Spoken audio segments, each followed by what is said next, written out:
La propina más cara de la historia. Hace aproximadamente unos 15 años, fui a trabajar para una compañía. La intención era que terminara un proyecto de calidad y luego pasara a la gestión de programas, pero alguien renunció, así que me pidieron a mí que ocupara el puesto de ingeniero de calidad para los clientes.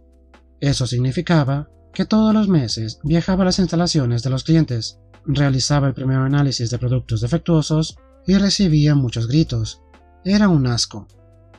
También hay que mencionar que nuestra rama de la empresa era demasiado pequeña para utilizar el programa de viajes corporativos, así que para cada viaje yo buscaba en sitios web de viajes, vuelos con descuento, hoteles y coches de alquiler baratos.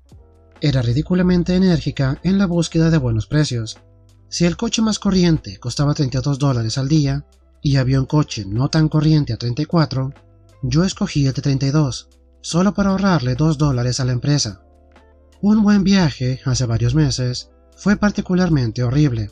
No solo tenía un coche horrible, sino que el hotel era un asco.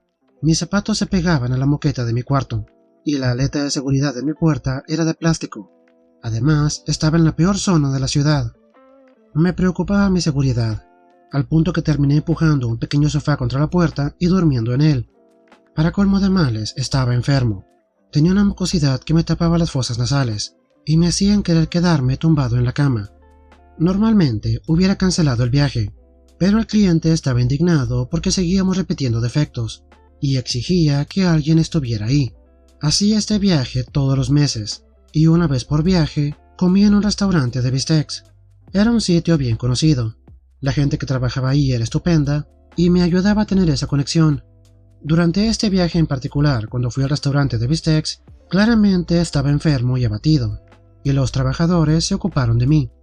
Me sentaron junto a la chimenea, me trajeron té, incluso hicieron que la cocina me hiciera sopa de fideos con pollo, aunque no estaba en el menú. Estaba tan agradecida que casi lloré. La cuenta de la cena fue menos de $10, pero yo marqué 20, más del 100% extra de propina, porque su amabilidad me hizo seguir adelante. Llegué a casa, hice mi informe de gastos y lo envié. Mi director me llamó y me pidió que fuera a su oficina, donde me gritó y me informó que la política de la empresa era tan solo dejar el 10% de propina, y que nunca debería haber excedido el 15%, y que qué me pasaba por pagarles tanto. Les recuerdo que la factura total, incluida la propina excesiva, eran tan solo $20.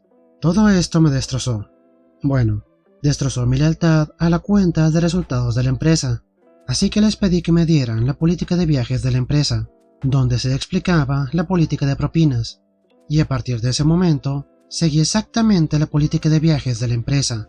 No más coches corrientes de $32, no más vuelos a las 4 de la mañana en un asiento central. Los vuelos se ajustarían a mi horario y me sentaría donde yo quisiera. No más hoteles de miedo en la peor parte de la ciudad. Ahora me quedo en un hotel ejecutivo más bonito que me permite la política. Ahora el coste de mis viajes solía ser el doble o el triple de lo que habían sido mis viajes anteriores, lo que al año sumaba miles de dólares, pero nunca volví a desobedecer la política de propinas permitidas. La verdadera ironía de todo esto es que la política de propinas de la empresa decía que un servicio excepcional podía reconocerse con una propina adicional, pero básicamente no querían que se volviera un hábito. Además, el límite permitido al día eran $50, y solo te exigían un recibo si excedías esa cantidad, así que la propina que inició todo esto estaba dentro de esos límites, y encima permitida por un servicio excepcional, y el recibo no había sido necesario. No te preocupes, OP. Estoy seguro de que tu jefe está muy contento ahora. Después de todo, que son unos cuantos miles de dólares al año, si con eso evita que te gastes unos cuantos centavos. Me pregunto qué hubiera pasado si hubieras intentado explicarle cuánto dinero le ahorras a la empresa, pero me imagino que a tu jefe no le hubiera importado, porque felicitarte por lo que haces bien se puede regañarte por lo que haces mal. ¿No soy un voluntario? Ok, de acuerdo. En los 90 estaba estudiando botánica en la universidad. Todos los años, un jardín botánico local organizaba una venta de plantas, a la que acudían docenas de vendedores de plantas raras y autóctonas, y seguramente más de 1000 fanáticos de las plantas. La gente gastaba miles de dólares en plantas en esta venta. Ahora, el jardín botánico tenía una política de voluntarios, en la que básicamente decía: trabaja 2 horas ayudando en la venta y podrás entrar media hora antes que el público general. Yo rara vez compraba algo, pero conocía a varios vendedores y platicaba con ellos. Además, era agradable mirar las plantas sin tanta gente. Los voluntarios, en su mayoría de edad avanzada, realizaban diversas tareas, como atender las cajas registradoras o el puesto de información, mientras que los más jóvenes, como yo, poníamos mesas o ayudábamos a la gente a cargar sus compras. Un año me di cuenta que era muy rápido armando cajas. El jardín botánico tenía cajas impresas solo para la venta, que básicamente eran tarimas de cartón para cargar plantas. En algún punto empecé a venir 2 horas antes para armar cajas. Yo podía armar 20, en lo que otros se esforzaban por armar una. Al cabo de 2 horas tenía un montón de cajas que alcanzarían casi para toda la venta. El último año que fui de voluntario, había a cargo una nueva persona. Cuando llegué y me puse a armar las cajas, ella se acercó y me dijo: ¿Qué estás haciendo? Y yo: estoy armando las cajas. Tú no estás en mi lista. ¿Hay una lista? Soy solo un voluntario. Los voluntarios tienen que trabajar 8 horas en el jardín todos los años, y yo nunca te había visto antes. Esto era nuevo para mí, después de haber estado haciendo lo mismo durante varios años sin problemas. Me parecía sospechoso tomando en cuenta que la mayoría de los voluntarios tenían entre 80 y 70 años. Ya me había topado antes con este tipo de persona, así que sabía que no debía intentar debatir con ellos la política. Bueno, ok, le dije, dejando la caja que estaba armando, y me fui al final de la cola de la gente que esperaba entrar. Solo había estado ahí el tiempo suficiente para armar una docena de cajas. La pila de cajas sin armar se quedó ahí esperando. Nadie vino a armarlas. Cuando la pequeña pila de cajas que armé se acabó, la gente tuvo que empezar a armar sus propias cajas, y estaban bastante molestos. La cola iba muy lenta porque cada persona ocupaba armar su propia caja. Un pequeño inconveniente multiplicado por 1000 personas se convierte en un verdadero problema.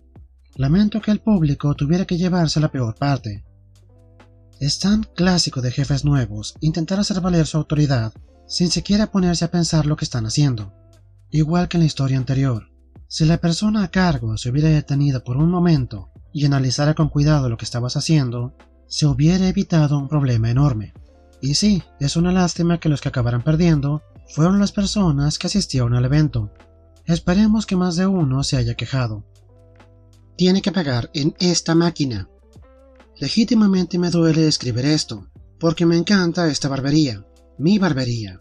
Vengo siempre con mis hijos, siempre me hacen buen corte de pelo, siempre. La complacencia maliciosa de hoy tiene que ver simplemente con pagar la cuenta.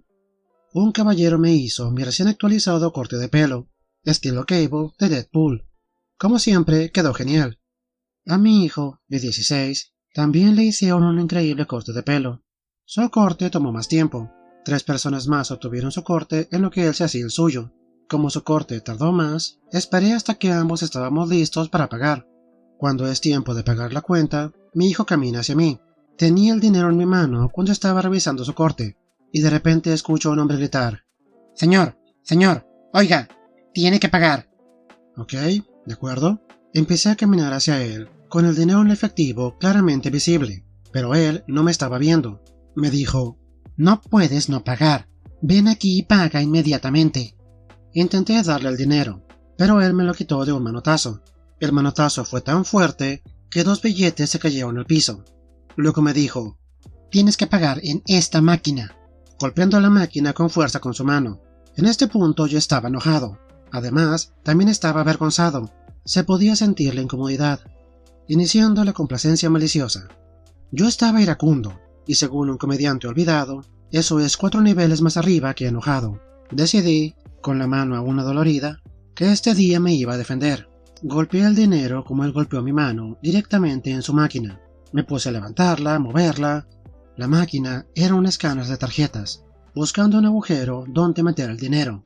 Intenté aplanarlo, doblarlo, hacer lo que fuera para que el dinero entrara en la máquina. Lo hice con ganas, como O.J. Simpson sacando la lengua para ponerse un guante. Luego, finalmente pasó. El tipo perdió la cabeza. «¿Por qué no me dijiste que era efectivo? ¿Por qué? ¿Por qué?»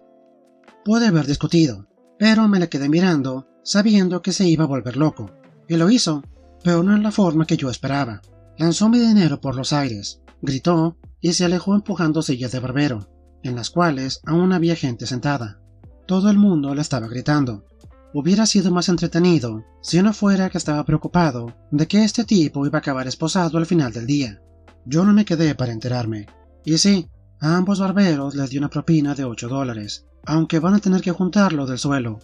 Para aquellos que seguramente van a preguntar, no tengo intenciones de denunciarlo, todavía, y realmente no tengo idea si voy a volver. Tal vez haga una broma al respecto, como entrar por la puerta agitando unos billetes. Los otros barberos no parecían reaccionar como si esto fuera algo nuevo. Actualización, o cómo cambian los papeles. Entonces, pienso mucho en qué voy a hacer, porque hemos estado yendo exclusivamente con ese barbero por 8 meses, más o menos, menos un retoque adicional aquí y allá en otras tiendas. Lo sé. Decidí llamar, y bueno, no sé lo que iba a decir o siquiera qué esperar. Por suerte, no tuve que decir mucho. En cuanto el peluquero me contestó, otro, no el enojón, únicamente me dijo disculpas. Me dijo, desde que la abuela falleció, nuestro padre no ha sido el mismo, y ya hemos hablado de esto con él.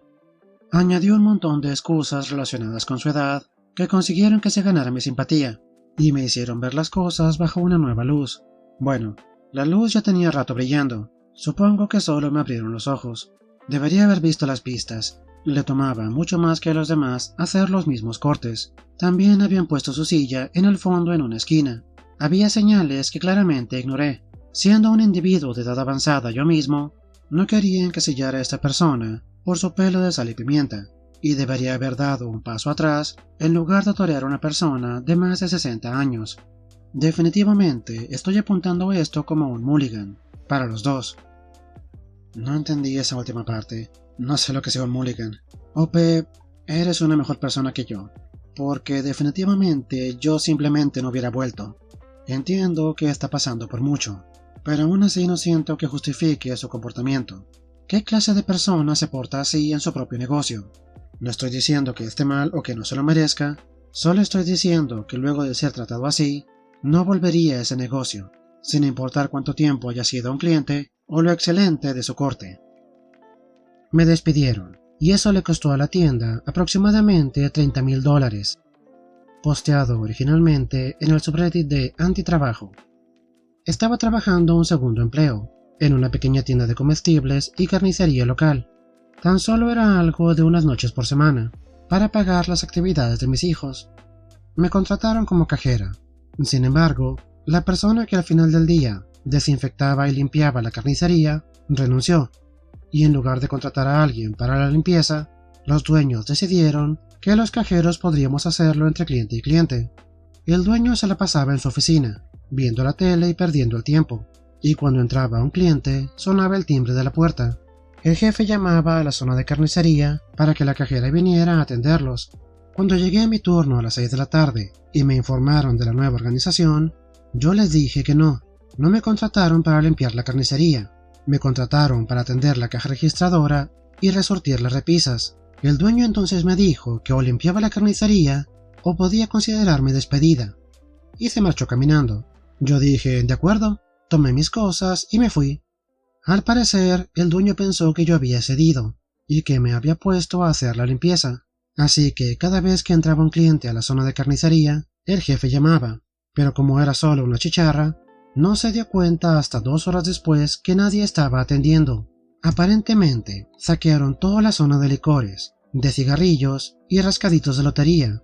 A las 7:30 recibí una llamada a gritos. Era el dueño diciendo que iba a llamar a la policía y que haría que me arrestaran.